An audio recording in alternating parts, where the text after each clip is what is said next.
છો મિત્રો, જય યોગેશ્વર, જય સ્વામિનારાયણ, જય શ્રી કૃષ્ણ। હું છું શિલ્પાસ કિચન રેસિપીસમાં તમારું સ્વાગત કરું છું। બંધ ગોભી, પત્તા ગોભી, કોબીજ એમ અલગ અલગ નામથી બધા ઓળખે છે। આજના એપિસોડમાં આપણે એની એક નવી જ વાનગી બનાવીશું કે જે ક્યારેય નહીં ખાધી હોય અને બપોરનું જમવાનું હોય કે પછી સાંજનો નાસ્તો હોય કે રાત્રે જમવાનું હોય, ગમે ત્યારે બનાવીને ખાઈ શકાય। અને ટેસ્ટમાં તો એટલી સરસ લાગે છે ને કે ખાવા માટે બધા તૂટી પડશે અને બધાને જમવામાં 2 રોટલી વધુ ખવાઈ જશે। એટલું જ નહીં, લુખે લુખું ખાવાની પણ બહુ જ મજા આવશે। તો ચાલો આપણે આ એક નવી જ વાનગી બનાવીએ ને એના પહેલાં મારે તમને એક વાત કહેવાની છે કે જો તમે મારી ચેનલને સબસ્ક્રાઈબ ના કર્યું હોય ને તો સબસ્ક્રાઈબ કરી લેજો, કેમ કે હું આવા જ નવા વિડીયો લાવતી રહું છું। અને બાજુમાં જે બેલ આવે ને એને પણ ઓન કરી દેજો, જેથી નવા વિડીયોની નોટિફિકેશન આવે અને નવો વિડીયો તમે તરત જોઈ શકો। અને હા, વિડીયો કેવો લાગ્યો ને એ મને કમેન્ટમાં જણાવજો। જો વિડીયો તમને થોડો પણ ઉપયોગી બને તો બીજા સાથે શેર જરૂર કરજો, જેથી એમને પણ ઉપયોગી બની શકે।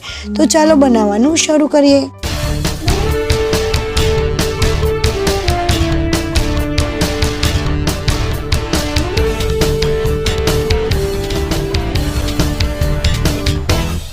અહીંયા મેં મીડિયમ સાઇઝની કોબી લીધી છે અને મિત્રો આ કોબીને ઘણા લોકો કોબી જ કહે છે, ઘણા લોકો ગોભી કહે છે, ઘણા પત્તા ગોભી, બંધ ગોભી, ઘણા અલગ અલગ નામથી બોલાવતા હોય છે। અલગ અલગ સિટી પ્રમાણે અલગ અલગ નામ હોય છે। તો તમે કયા નામથી આને ઓળખો છો ને એ મને કમેન્ટમાં કહેજો, એટલે મને ખ્યાલ આવે કે કયા નામ આના હોઈ શકે છે। હવે અડધી કટ કરી એ અડધાની પણ આપણે બીજા પણ 2 અડધા કટ કરી લીધા છે અને એના વચ્ચે જે કઠણ પાર્ટ હોય ને એ આપણે કાઢી લેવાનો છે। એટલે આપણને અડધા પાર્ટ કરીને આ કઠણ પાર્ટ કાઢવાની થોડી મજા આવે અને સરળતા રહે, એટલે આપણે એના પણ 2 પાર્ટ કરી લીધા છે અને કઠણ પાર્ટ કાઢી અને તે બંનેના કઠણ જે પાર્ટ છે એ કાઢી લઈશું। ત્યાર પછી અહીંયા મેં એક મિક્સર જાર લીધું છે અને આ બંને જે અડધું કોબી છે એ બંનેના નાના કટકા કરી લઈશું। આના થોડા વધારે નાના કટકા હોય ને તો પીસવામાં સરળતા રહે છે, કારણ કે જો પીસીએ છીએ ને ત્યારે જે ગોબીનું પત્તું હોય છે ને એ મિક્સરમાં ચોટી જતું હોય છે, એટલા માટે આપણે થોડા નાના કટકા કરીશું ને તો આપણને પીસવામાં પણ મજા આવશે। એટલે આ રીતે સરસ પીસી લેવાનું છે, પરંતુ અહીંયા તમે જોઈ શકો છો હજી અધકચરું પીસાણું છે, આટલું એકદમ સરસ નથી પીસાણું, કારણ કે કોબીમાંથી પાણી નથી છૂટતું એટલા માટે। તો હવે અહીંયા આપણે થોડું એવું દહીં નાખી દઈશું। મેં અહીંયા અડધીથી પોણી વાટકી જેટલું દહીં લીધું છે, તો એ આપણે દહીં એની અંદર એડ કરી અને પછી એને ફરીથી પીસી લઈશું, તો એકદમ સરસ રીતે ક્રશ થઈ જશે। હું તમને બતાવી દઉં કે એની એકદમ મસ્ત એવી પેસ્ટ બનીને તૈયાર થઈ ગઈ છે। તો આ રીતે કરી અને મુલાયમ એ રીતની પેસ્ટ બનાવીને આપણે તૈયાર કરી લઈશું। ત્યાર પછી બીજા એક મિક્સર જારની અંદર અહીંયા ડુંગળી લીધી છે અને આ મીડિયમ સાઇઝની 2 ડુંગળી લીધી હતી મેં। ત્યાર પછી 7 જેટલી લસણની કળી લીધી છે, એ પણ આપણે એની અંદર એડ કરી દઈશું। તમે લસણ વધુ ખાતા હોય, વધુ ભાવતું હોય તો તમે વધુ ઓછું કરી શકો છો। અને 1 ઇંચ આદુનો ટુકડો અને એના કટકા કરી લીધા છે, રેસા સાઈડ હોય એ રેસા કટ થઈ જાય એ રીતે કટકા કરી લીધા છે। અને 4 થી 5 મરચાં એ આ સરસ પેસ્ટ બનાવી લીધી છે। આ રીતે એકદમ સ્મૂથ પેસ્ટ તૈયાર કરી લઈશું અને હવે આને સાઈડમાં રાખી દઈએ અને એક બાઉલની અંદર ચણાનો લોટ લઈ લઈએ। હવે અહીંયા મેં 1 વાટકી ચણાનો લોટ લીધો છે અને તમે જેટલા પ્રમાણમાં બનાવવું હોય તમારે વધારે ઓછી ક્વોન્ટિટી તમે કરી શકો છો। હવે 1 વાટકીના પ્રમાણમાં કઈ વસ્તુ આપણે કેટલી નાખીશું એ આપણે જોઈશું। તો પ્રમાણસર એમાં હળદર નાખી દઈએ, પ્રમાણસર મીઠું નાખી દઈએ અને એમાં ધાણા જીરું પાવડર 2 થી 2.5 ચમચી નાખીશું, એનું પ્રમાણ થોડું વધારે રાખીશું। અને લાલ મરચું તમે તમારા ટેસ્ટ પ્રમાણે વધુ ઓછું તીખાસ પ્રમાણે કરી શકો છો। ત્યાર પછી એમાં થોડી એવી ખાંડ નાખી દઈશું અને હિંગ નાખી દઈશું, બધું સરસ રીતે મિક્સ કરી દઈએ। અને ત્યાર પછી કસૂરી મેથી લીધી છે, તો એ કસૂરી મેથીને થોડી એવી ક્રશ કરી અને આપણે એની અંદર નાખી દઈએ। એનાથી ટેસ્ટ બહુ જ સરસ આવે છે। અને જે આપણે ગોબીની પેસ્ટ કરેલી હતી ને એ પણ આપણે એની અંદર એડ કરી દઈએ અને આદુ, લસણ, મરચાંની જે પેસ્ટ કરેલી હતી એ પણ આપણે એની અંદર એડ કરી દઈશું. બધું એડ કરવા પછી આપણે પાણીનું પ્રમાણ છે ને એ પરફેક્ટ રાખવાનું છે. તો જેટલો આપણે ચણાનો લોટ લીધો છે ને એનું ડબલ જ પાણી લેવાનું છે. એટલા માટે આ રેશિયો તમારે પરફેક્ટ રાખવાનો છે કે જે આપણે ચણાનો લોટ તમે કોઈ પણ વાટકી લઈ શકો છો, કપના માપથી તમે માપ કરી શકો છો, પરંતુ 1 વાટકી ચણાનો લોટ હોય ત્યારે 2 વાટકી આપણે પાણી નાખવાનું છે. તો એ રેશિયો પરફેક્ટ રાખવાનો છે. તો હવે અહીંયા બીજી વાટકી પણ નાખી દઉં છું હું. પહેલાં 1 વાટકી નાખી અને પેસ્ટને એકદમ સ્મૂથ કરી લેવાની છે. કોઈ પણ કણકી ના રહીએ ચણાના લોટની, એવી રીતે સ્મૂથ પેસ્ટ કર્યા પછી જ બીજું એક આપણે વાટકી નાખીશું.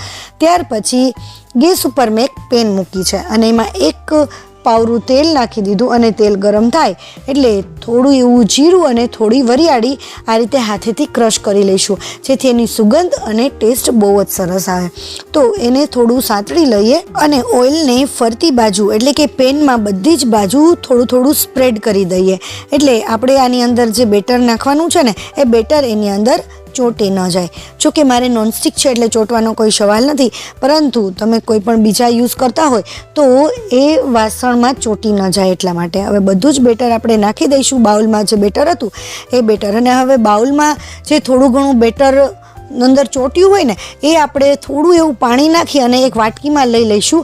એ શું કામ લેવાનું છે ને એ પણ હું તમને આગળ જણાવીશ, અને એ શું યુઝ કરવાનો છે એ હું જણાવીશ.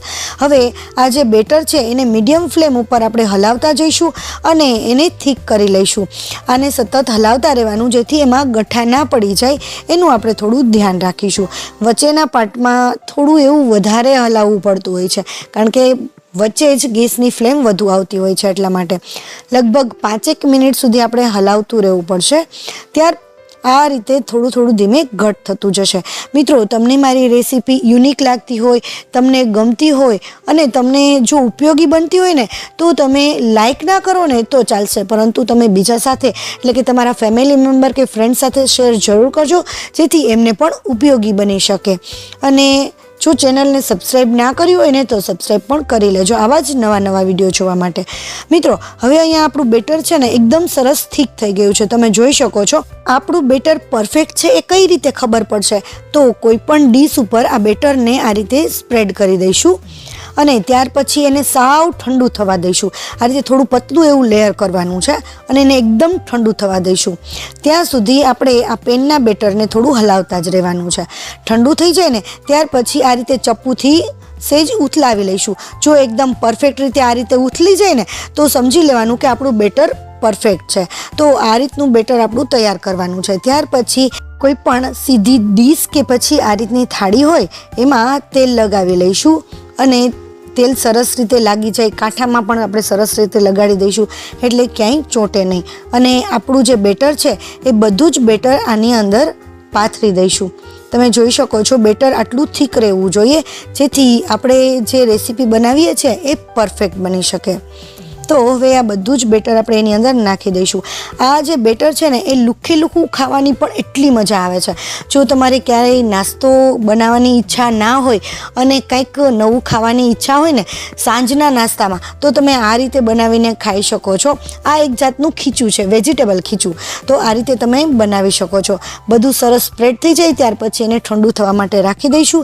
અને ઠંડુ થાય છે ને ત્યાં સુધીમાં આપણે એક બીજી પેનમાં તેલ લઈ લઈએ. 2 ટેબલ સ્પૂન તેલ લીધું છે અને ગરમ થાય ત્યાર પછી એની અંદર રાઈ નાખી દઈશું, જીરું નાખી દઈશું અને એની અંદર થોડા એવા મેથીના દાણા, ત્યાર પછી થોડી એવી હિંગ નાખી દઈશું.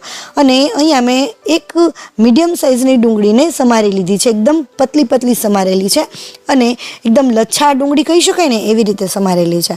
અને એ થોડી ટ્રાન્સપરન્ટ થાય ને ત્યાં સુધી આપણે એને સાતળવાની છે. ટ્રાન્સપરન્ટ થઈ ગઈ છે હવે આપણી ડુંગળી અને ત્યાર પછી એની અંદર લસણ નાખી દઈશું. અહીંયા 8 થી 10 કડી મેં લસણની લીધી હતી અને આ રીતે કટિંગ કરી લીધું છે.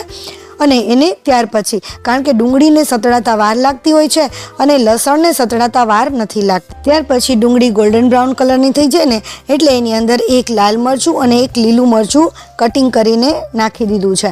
તમારી પાસે જો લાલ મરચાં હોય તો ઓનલી લાલ મરચાં પણ નાખી શકો છો અને લીલા મરચાં હોય તો લીલા મરચાં પણ નાખી શકો છો. ત્યાર પછી અહીંયા મેં 2 મોટા ટમેટાં હતા એ મેં સુધારી અને એની અંદર નાખી દીધા છે. હવે એની અંદર બીજા મસાલા નાખી દઈએ. હળદર થોડી નાખી દઈએ, લાલ મરચું પાવડર અને ધાણા જીરું પાવડર, પ્રમાણસર આપણે મીઠું નાખી દઈએ. લાલ મરચું તમે તમારા તીખાસ પ્રમાણે વધુ ઓછું કરી શકો છો. બધું જ સરસ મિક્સ કરી દઈએ અને ટમેટામાંથી જે પાણી છૂટે ને એ પાણીમાં આપણે આપણા બધા જ મસાલા પાકવા દઈશું, જેથી આપણા મસાલા છે ને એ એકદમ સરસ રીતે ફૂલાઈ જશે. એને ઢાંકી અને લગભગ 2 મિનિટ સુધી આપણે પાકવા દઈશું. 2 થી 3 મિનિટ પાકી જાય ને ત્યાં સુધીમાં તમે જોઈ શકો છો આપણા ટમેટાં પણ એકદમ સરસ સોફ્ટ થઈ ગયા છે અને મસાલા ફૂલાઈ જવાને કારણે આપણો જે રસો છે ને એ પણ થોડો થીક થઈ જશે. ત્યાર પછી ટમેટાને થોડા મેશ કરી લઈએ, જેથી એનું ગ્રેવી જેવું તૈયાર થઈ જાય.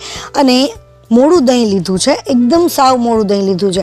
જે પહેલાં દહીં યુઝ કર્યું હતું ને એ પણ સાવ મોડું લીધું છે અને અત્યારે પણ મોડું જ દહીં નાખ્યું છે, જે થોડું એવું ખટમીઠું હોય છે મોડું દહીં એટલા માટે. અને આ દહીંને એકદમ સરસ રીતે મિક્સ કરી લઈએ. ફટાફટ મિક્સ કરીશું ને તો એની જે ગઠ્ઠી નહીં થઈ જાય અને એ ચવડ જેવું નહીં થઈ જાય, સરસ મિક્સ થઈ જશે. હવે આ મેઇન પાર્ટ છે કે જે આપણે બાઉલમાં થોડું ઘણું ચણાના લોટવાળું બેટર વધ્યું હતું ને એ પાણી નાખી અને એ અંદર નાખી દીધું છે અને 1 વાટકી આપણે પાણી નાખી દીધું છે. આનાથી છે ને આપણો જે રસો છે ને એકદમ સરસ ઘટ થશે. તો અહીંયા 1.5 વાટકી જેટલું પાણી લીધું છે અને નાખી દઈએ. તમને વધારે રસાવાળું ફાવતું હોય તો તમે વધુ રસો બનાવવા માટે થોડું પાણી વધુ એડ કરી શકો છો. હવે એ ઉકળે ને ત્યાં આપણે આપણી ઢોકળી ચેક કરી લઈએ. તો તમે જોઈ શકો છો કે જે ઢોકળી છે ને એની કિનારી ખુલી ગઈ છે, એકદમ ઠંડી થઈ ગઈ છે. તો એને એક મોટા વાસણની અંદર આપણે ટ્રાન્સફર કરી લઈએ અને એકદમ સ્મૂથ ઢોકળી તૈયાર થઈ છે અને એકદમ લીસી. તમે જુઓ આ ઢોકળી છે ને એટલી સોફ્ટ બને છે અને એટલી સ્વાદિષ્ટ બને છે ને કે આમાં તમારે સોડા નાખવાની પણ જરૂર નથી પડતી કે કોઈ પણ બીજી વસ્તુ નાખવાની જરૂર જ નથી પડતી અને એટલી ટેસ્ટી બને છે. બસ આટલી જ વસ્તુમાં આ ઢોકળી તૈયાર થઈ જાય છે. અને તમે જુઓ આ એકદમ ચપ્પુ છે એ એકદમ ક્લીન નીકળે છે, એટલે આપણે સમજી લેવાનું કે આપણી ઢોકળી છે એ અંદરથી પરફેક્ટ પાકી ગઈ છે. અને આ રીતે એના કટિંગ કરી લઈશું. અહીંયા કોબીજ સિવાય તમે બીજા વેજીટેબલ પણ યુઝ કરી શકો છો. એની પણ એકદમ સ્મૂથ પેસ્ટ તૈયાર કરી લેવાની અને જેટલી પેસ્ટ હોય ને એના સામે એટલો જ ચણાનો લોટ યુઝ કરીશું અને આ રીતે એકદમ સોફ્ટ ઢોકળી આપણે તૈયાર કરી લઈશું. અહીંયા તમને બતાવું આ ઢોકળી છે એકદમ સોફ્ટ છે. આપણે એમાં કોઈ પણ જાતના સોડાનો કે ઈનોનો યુઝ પણ નથી કર્યો અને એકદમ સોફ્ટ ઢોકળી તૈયાર થઈ છે. આ ખાવામાં એટલી સરસ લાગે છે. આને તમે વઘારીને એમનેમ પણ ખાઈ શકો છો, વઘાર્યા વિના પણ એટલી સરસ લાગે છે. અને તમે સાંજના નાસ્તામાં પણ ખાઈ શકો છો અને બની પણ ફટાફટ જાય છે, બહુ વાર પણ નથી લાગતી, બહુ પ્રોસેસ વધારે નથી. હવે આ ઢોકળીને આપણે સરસ ઉખાડી લઈએ અને બધી જ ઢોકળી એકદમ સરસ છૂટી પડી ગઈ છે. ત્યાં સુધીમાં તમે જુઓ આપણો જે વઘાર છે, જે રસો છે એ પણ ઉકળીને તૈયાર થઈ ગયો છે અને બધી ઢોકળી આપણે એની અંદર નાખી દઈએ. હું અહીંયા રસામાં નાખવા માટે ઢોકળી જ્યારે લાવતી હતી ને ત્યારે થોડી ઢોકળી તો એમાંથી ખાલી થઈ ગઈ કે ઓલા કે મને આપો મને આપો મને આપો. એમને પણ બહુ જ સરસ લાગે છે, ખાવાની મજા આવે છે. હવે રસામાં નાખ્યા પછી કોઈ ઢોકળી જો ભેગી રહી ગઈ હોય ને તો એને છૂટી પાડી લેવાની અને એને આપણે રસો આપણો ઉકળે ને એટલી વાર જ આપણે ઉકાળવાની છે, કારણ કે આપણી ઢોકળી છે એ પણ એકદમ સરસ પાકી ગયેલી છે અને રસો પણ આપણો એકદમ સરસ પરફેક્ટ મસાલાવાળો છે. તો આ ઉકળી જાય ત્યાર પછી લગભગ 2 મિનિટ જ ઉકાળવાની અને આપણી ઢોકળી તૈયાર થઈ જશે.